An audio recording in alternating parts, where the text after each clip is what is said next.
সবাইকে আদাব। সম্মানিত সভাপতি লক্ষ্মীপুর জেলা আমির এবং মঞ্চে উপবিষ্ট বিভিন্ন নেতৃবৃন্দ এবং আমার সম্মুখে অবস্থানরত জনসমুদ্রের সকল ভাইদেরকে আমার আদাব জানাচ্ছি। আসলে আজকের যে সম্মেলন, এই সম্মেলন একটি মারাত্মক অর্থ বহন করে এবং আমি বলবো লক্ষ্মীপুর জেলার ভিতর একটা ব্যতিক্রম ধর্মী আজকে যে জনসমুদ্র রয়েছে, এটা একটা লক্ষ্মীপুর জেলাবাসীর জন্য স্মরণীয় ঘটনা হয়ে থাকবে।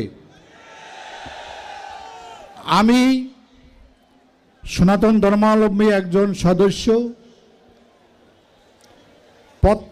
প্রত্যেকের ধর্মকে শ্রদ্ধা জানায় এবং প্রত্যেকের কাছে প্রত্যেকের ধর্মে অত্যন্ত মূল্যবান এবং অত্যন্ত একটা অর্থ বহন করে। তেমনি একটি ধর্ম ইসলাম। ইসলাম হলো শান্তির ধর্ম।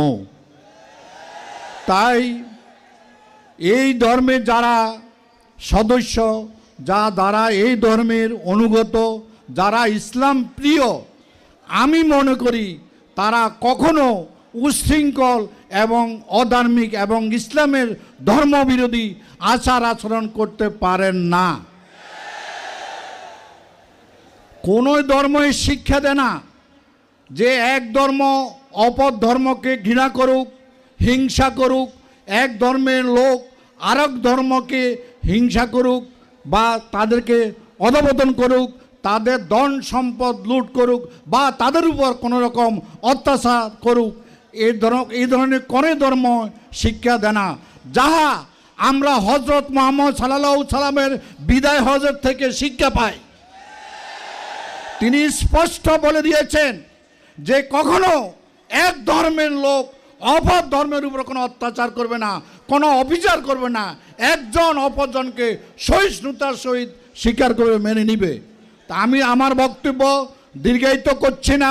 আজকের এই সম্মেলন সার্থক হোক, সফল হোক এবং যে উদ্দেশ্যে আজকের এই পরিকল্পনা যেন সার্থকতা বয়ে নিয়ে আসতে পারে এই আশাবাদ রেখে এবং সবাই যেভাবে আজকে কষ্ট স্বীকার করে আপনারা আসছেন, সবাইকে ধন্যবাদ এবং কৃতজ্ঞতা জ্ঞাপন করে আমি আমার বক্তব্য শেষ করছি। সবাইকে আদাব।